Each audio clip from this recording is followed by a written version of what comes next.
Hello everyone, Mikas here for your live electronic music tutorial. It's episode 204, and this is the continuity of a series. So I made a track in the past 4 episodes. If you watch it, guys, this is great. If you didn't watch it, you might want to watch this one because this is the mastering session of this very track that I made in the past 4 episodes. I pushed the envelope as much as I could because it was episode 200 to 203. So those 4 episodes, I really put everything. I got all the techniques I know.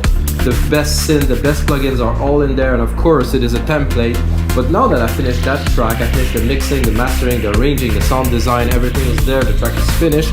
I'm gonna master it with you guys using the Waves plugins. Mastering is a very, very important process, guys. It's not to be underestimated, and I know now there's automated system that do some mastering, which is fine because it does give a certain quality standard to track. However, those systems will not give character that an engineer like me or other engineer will give. So for me, even if I know the systems are good, my mastering for me give me the exact result that I want, and I can really mold the track and get like a good fat loudness out of it.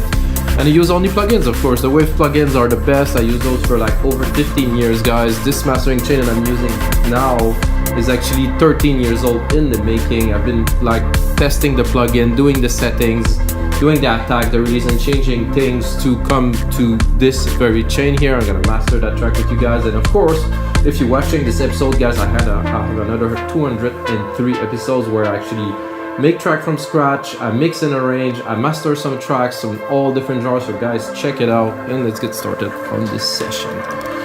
So the track is Breakbeat. It's gonna get released I think this spring. I don't know. I'm gonna put the final touches on it with you guys, and then I'm gonna export it, and then I'm gonna upload it to some labels. If the labels don't pick it up, we're gonna release it on my labels, guys, Progressive Blues Records. Check it out if you get a second. But basically, I'm gonna play you the track flat a little bit to start so you get an idea of what it is, and of course what it will become at the end. What I do for those specific sessions, guys, I don't put anything on the output. I put on the sidechain for my voice so you can really hear at first the very low volume, and then if you skip to the end right now, you might want to listen. You're gonna hear the difference in loudness and like the thickness of the sound. So the way I process my tracks is always by slow incremental changes. It's never a drastic 5 dB, 8 dB of compression. It's always 2, 3. Robert Babbitt is a big fan of that. I'm a big fan of his because I was reading about this mastering process and watched some videos, and I was like, wow, this make a lot of sense. That's a while ago. And also read some books about it, and everybody's agreed, not everybody, most people agree that you should not apply heavy compression or like 8 dB of compression or maximizing onto a track. You should go step by step and slowly mold it. So this way I'm able to achieve maximum loudness without really changing the structure of the track and keeping like a maximum amount of dynamic range, guys. So this is the track. I'm gonna skip here to the main part here.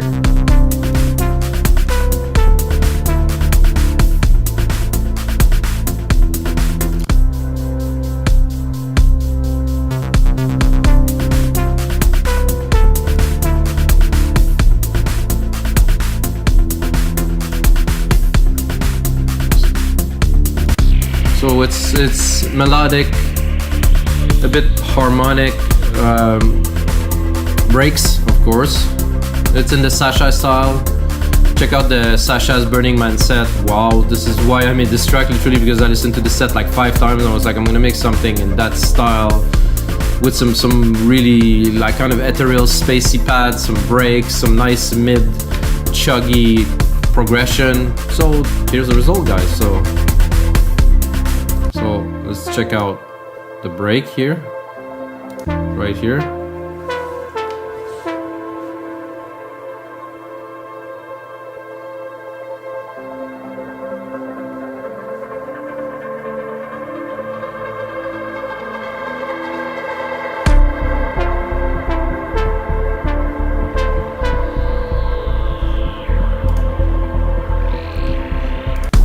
So, and then we'll go back into the main verse.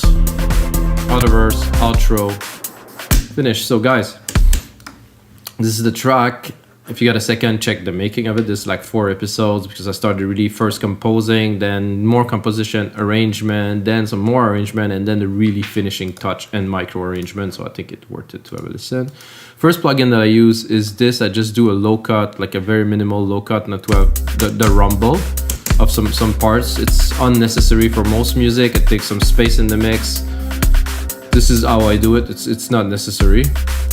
Then I would add a little bit of analog fatness here using the VQ. I always do gain staging, so basically here I'm gonna do auto gain to see how far can I bring it without clipping. So if it's clipping, I'll bring it down. Same thing here. So at every input and output of each plugin, always have maximum loudness achievable, you know, so 0 really, or minus 0.01. It's very important to preserve loudness and to feed in the signal chain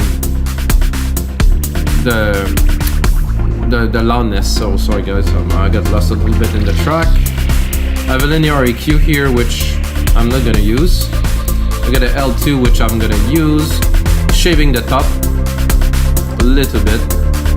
I'm not clipping yet here, so what I'm doing with this is really, the attenuation is so minimal.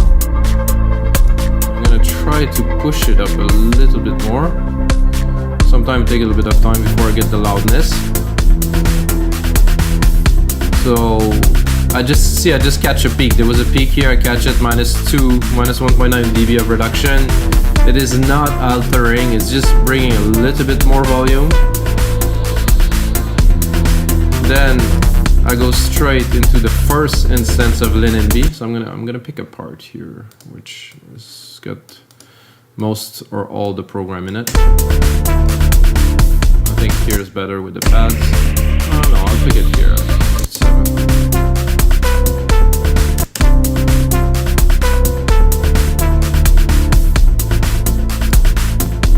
I'm gonna turn this one on. Again, the trim. Check the level of compression. Seems to be good. Let's listen without. I wouldn't call it harsh, but with it, much softer. I think I'll drop the master a little bit. Disalign the phase, make everything where it has to go, and mainly for me, after I apply this, it just sits well in the speaker. It's a hard thing to explain, but I think some of you guys will understand. Without. With. It's just perfectly aligned, just hit the ears, just at the right place. Oh, we have a little bit of clipping, so good. Always good to check. To have this, then we're going to go into an API 2500. This is for me a little bit of thickness. Let's put out. It contains a little bit of everything, but again, you can see 2 dB of reduction. Very, very minimal. Always keep the original material, you know, don't try to squash it. However, I do not have view meter, so I don't really know the loudness out of it. I can view it here. If I do this, minus 1.2. I guess we're close to optimal loudness. I could bring it, you know, if I want to be picky, I could bring it to 1 here. Let's see it at a peak here.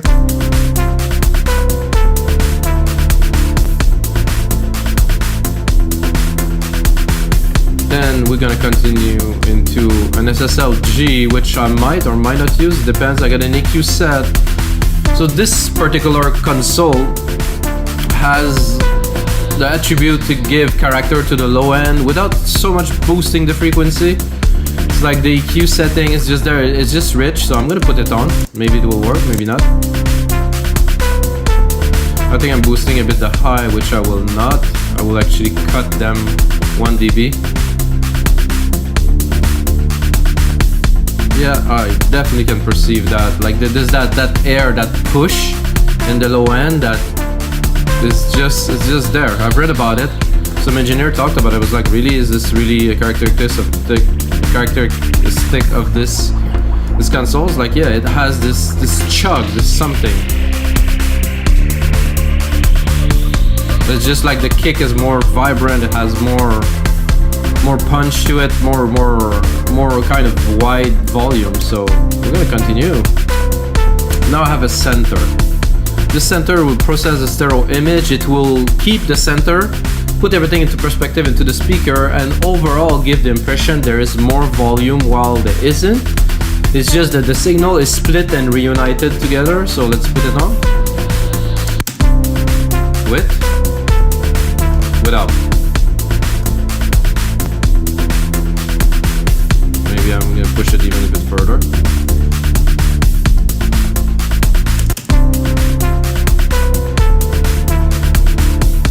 Without. You can tell the high and the punch is much more to the side. I'm not gonna put it completely to the side.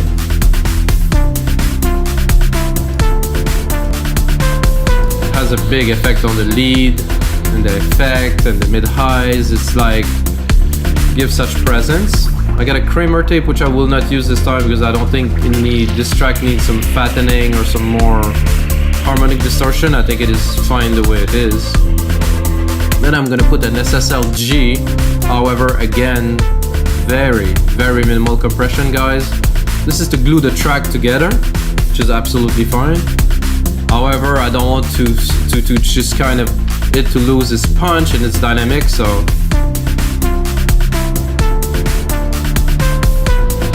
you can see here again 2-3 dB of compression. You might think I'm going fast, but I just know this chain. It's just my go-to chain that I use for so long. Then I'm gonna go into a second instance of LINMB, which is a different setting, completely different. This is an opto mastering. It's much tighter. It will restrain more, and it will really put everything into focus. So let's put it on.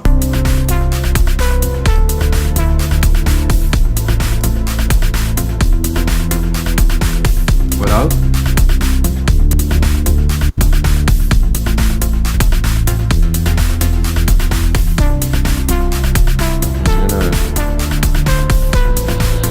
Make sure I get maximum volume out. Loudness is not quite there yet. Is there? I don't know. Somehow my loudness is quite low here in comparison to what I usually have. So is the makeup is 0?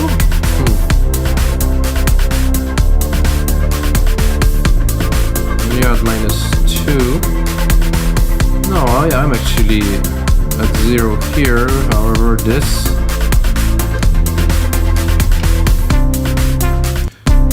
So the LINMB work well without. Let's remove both of these just for fun to give you an idea of the work of this. See, to me it sounds vague. It is there, the frequencies are there, but there's no focus. It's not like all together. With 1, very good. With 2, super focus. All the sounds hit the speaker just to perfection, where they should be in the frequency range, and they don't overlap. Then I'm gonna finish this track, of course, with the L316, which I will drop the threshold for now. I'll do it with you guys. So this here. Now I'm gonna drop it until I see some gain reduction. And what I want, or what I don't want, is to alter the program. So you see this arrow, I drop both at the same time. I don't want the program to change. The first thing that will happen is the low end will start degrading. You know, you can really hear degradation in the low end, so we don't want that like something like this. So there's no more low end, it doesn't exist anymore. And it really start early. So if I'm going here, it's already it's squash. This I do not like, and in a big sound system, you remove completely the impact of that we want to have with EDM, so you don't want to do that. And then you can bring up the out-tuning. So now we have loudness. We have actually a decent amount of loudness. It's not too loud. It would fit the iTunes standard. I'm gonna drop the volume a little bit here.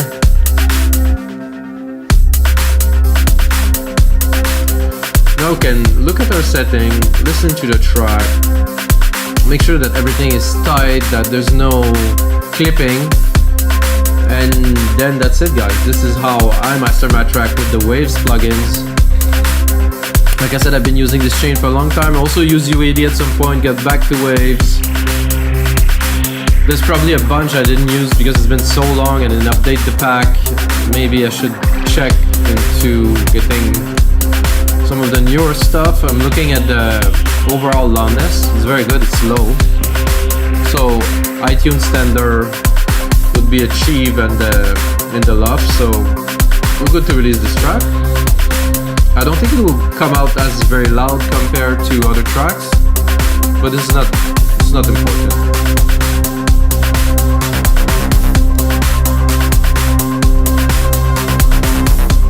I think it sounds like one, you know, it doesn't sound like elements together, it just sounds like one song. This is what we wanted to do, so.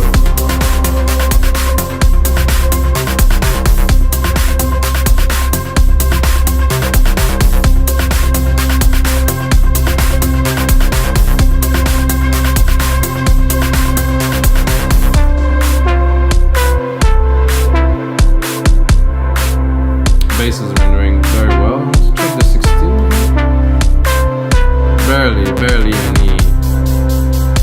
I could put a lot more, but I don't want to. I want to keep this vibe, this chuggy kick, everything impactful.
Alright guys, so this is gonna be it for episode 204 of your live electronic music tutorials, guys.